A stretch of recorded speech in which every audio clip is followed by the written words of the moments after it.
Bonjour, c'est Christelle.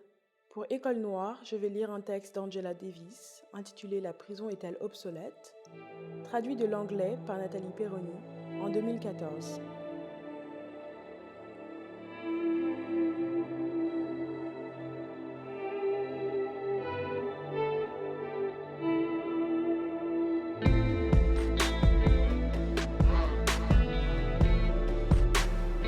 Guitar by Small Symbols.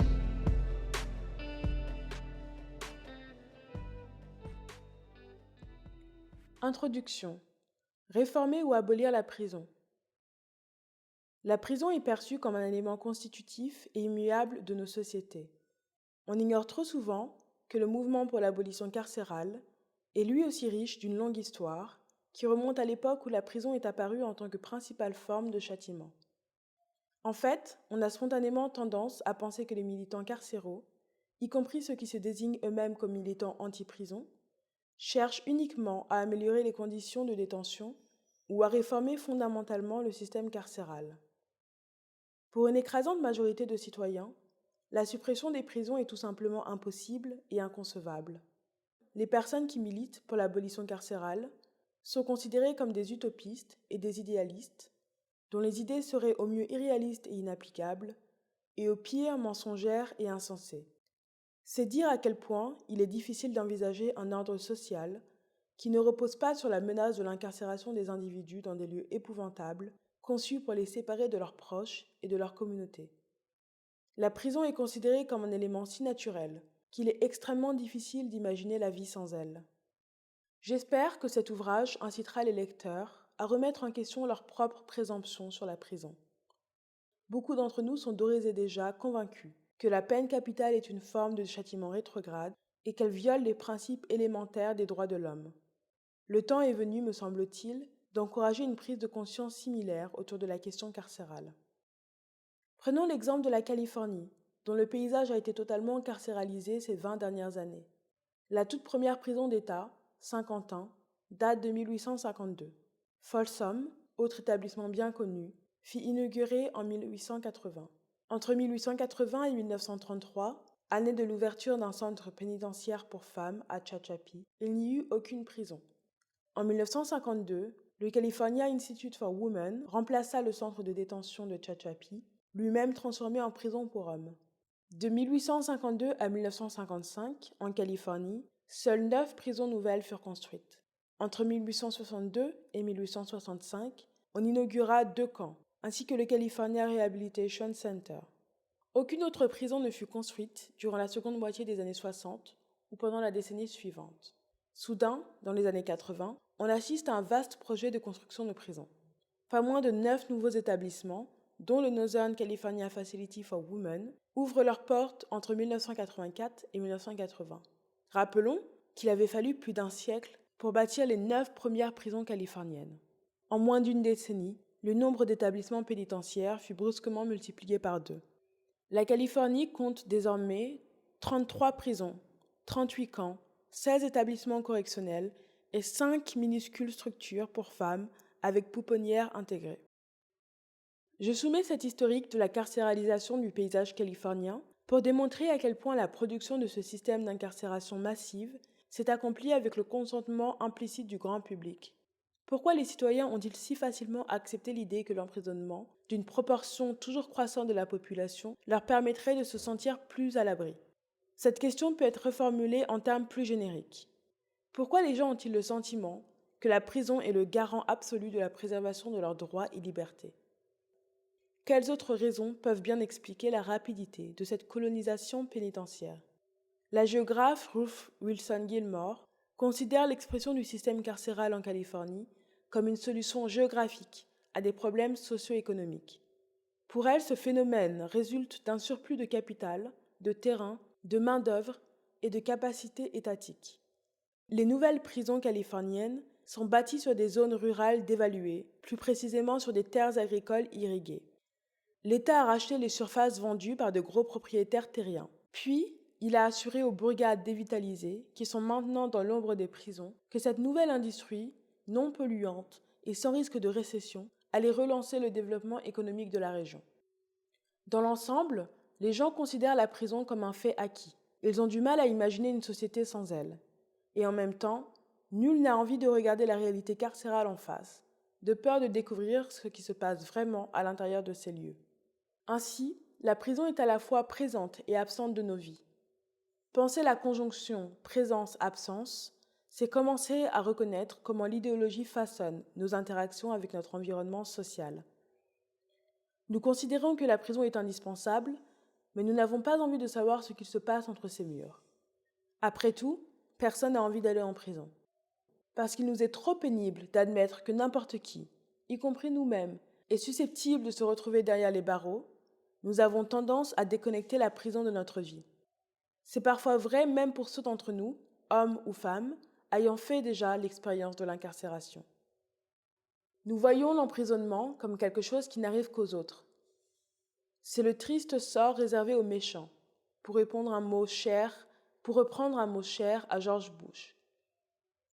En raison de la force de suggestion du racisme, les criminels et les méchants sont, dans l'imaginaire collectif, figurés par des personnes de couleur. La prison fonctionne donc sur le plan idéologique comme un lieu abstrait où sont déposés les êtres indésirables afin de nous soulager de la responsabilité de penser aux vrais problèmes qui affectent les communautés dont sont largement issus les détenus. Tel est le travail idéologique accompli par la prison. Nous soustraire à la responsabilité qui est nôtre, de réfléchir sérieusement aux problèmes de notre société, notamment ceux liés au racisme et, de plus en plus, au capitalisme mondialisé. En effet, on aurait tort de se pencher sur l'expansion du système carcéral sans s'intéresser à la question du développement économique. Nous vivons à l'ère de la délocalisation. Pour contourner les syndicats de travailleurs et éviter ainsi d'avoir à payer des salaires plus élevés, des prestations sociales, etc., les multinationales courent le monde à la recherche de réserves de main-d'œuvre bon marché. Ces délocalisations laissent ainsi des communautés entières sur le carreau. Quantité de gens perdent leur travail et tout espoir d'en retrouver un autre. Une fois que le socle économique de ces communautés a été détruit, l'éducation et les autres services sociaux s'en trouvent profondément affectés. Ce processus transforme les hommes et les femmes et les enfants issus de ces communautés en parfaits candidats potentiels pour la prison. Pendant ce temps, les entreprises associées à l'industrie du châtiment tirent des bénéfices considérables du système de gestion des prisonniers et ont tout intérêt à ce que la population carcérale continue de s'accroître. En d'autres termes, nous sommes dans l'ère du complexe carcéro-industriel. La prison est devenue une sorte de trou noir, dans lequel sont déposés les détritus du capitalisme contemporain. L'emprisonnement de masse génère des profits, en même temps qu'il dévore la richesse sociale, et tend ainsi à reproduire précisément les conditions qui conduisent les gens en prison.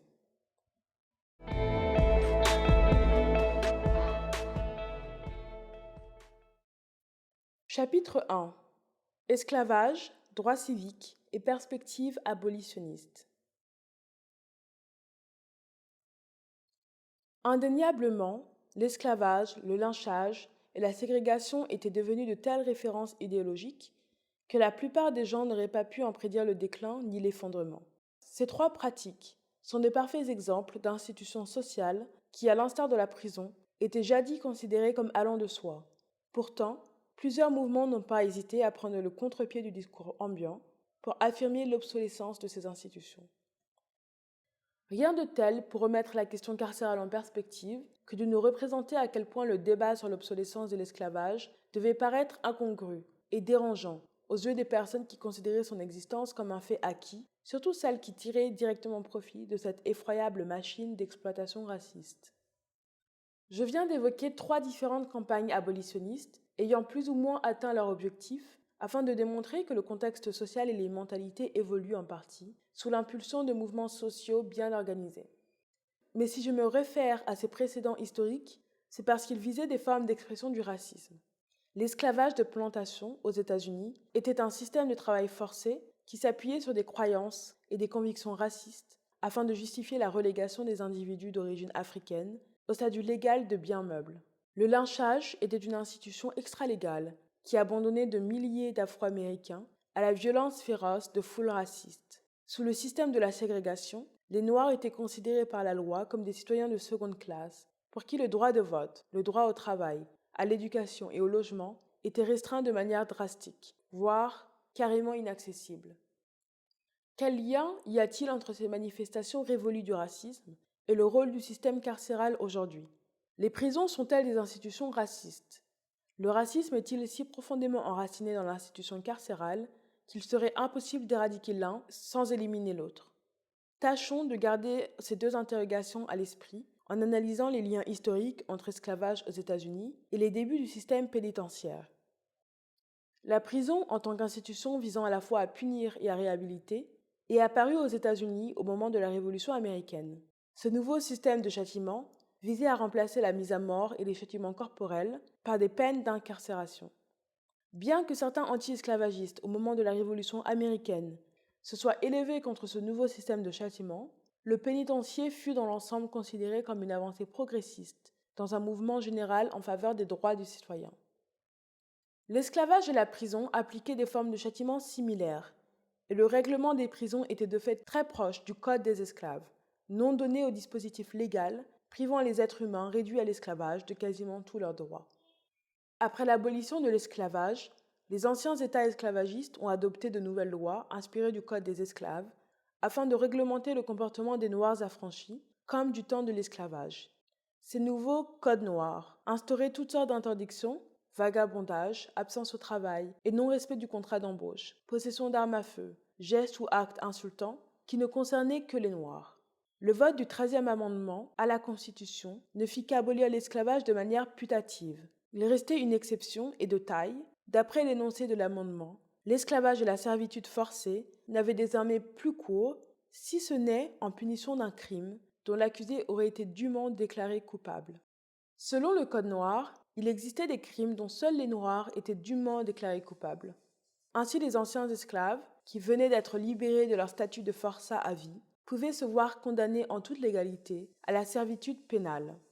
Aussitôt après l'abolition, les États du Sud s'empressèrent de créer un système de justice criminelle qui leur permettait de limiter légalement la liberté des esclaves fraîchement affranchis.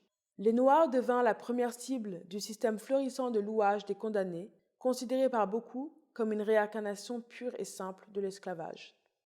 Après l'abolition de l'esclavage, à mesure que le système pénal du Sud se transformait en système de servitude pénale pour les Noirs, il réintégra les châtiments anciennement liés à l'esclavage. Les coups de fouet, comme le note Matthew Mancini, étaient la forme de supplice principale du temps de l'esclavage. Le fouet, ainsi que la chaîne, devinrent des symboles majeurs de la servitude infligée aux esclaves et aux prisonniers. Comme nous l'avons vu précédemment, les Noirs étaient emprisonnés sous le coup de loi compilé dans des codes noirs des États du Sud. Cet appareil législatif, qui reprenait à son compte l'ancien Code des esclaves, avait tendance à racialiser le châtiment et à l'associer étroitement aux anciens régimes esclavagistes. L'expansion du système de louage des condamnés et des chaînes de forçat est bien la preuve que la justice criminelle du Sud, qui se concentrait davantage sur les Noirs que sur les Blancs, se définissait avant tout comme un moyen de contrôler la main-d'œuvre noire. L'un des nombreux subterfuges du racisme consiste à gommer la contribution des peuples de couleur à l'histoire. Nous avons ici affaire à un système pénal qui était raciste sous bien des aspects: arrestation, condamnation, conditions de travail et modes de châtiment, tous discriminatoires, doublés d'un effacement délibéré du rôle majeur joué par les condamnés noirs. Tout comme il nous est difficile d'imaginer ce que nous devons aux condamnés relégués à la servitude pénale au cours des 19e et 20e siècles, nous avons du mal aujourd'hui à nous sentir proches des détenus qui, de plus en plus, produisent certains des articles que nous utilisons au quotidien. En Californie, les universités publiques sont ainsi équipées de meubles fabriqués par des détenus majoritairement latinos et noirs. Le racisme continue à définir sournoisement les structures économiques et sociales par des moyens difficilement identifiables et donc d'autant plus nuisibles.